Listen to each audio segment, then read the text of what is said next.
Welcome viewer, I am Murugan S.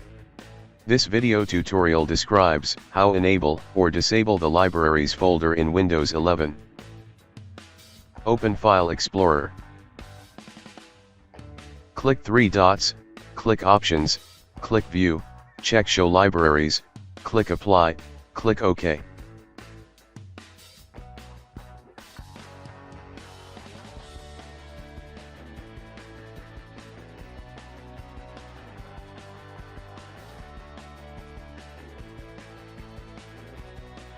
Click three dots, click Options, click View, uncheck Show Libraries, click Apply, click OK.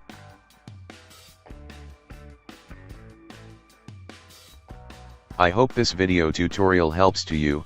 Please like, share and don't forget to subscribe my channel. Thank you very much. See you next video.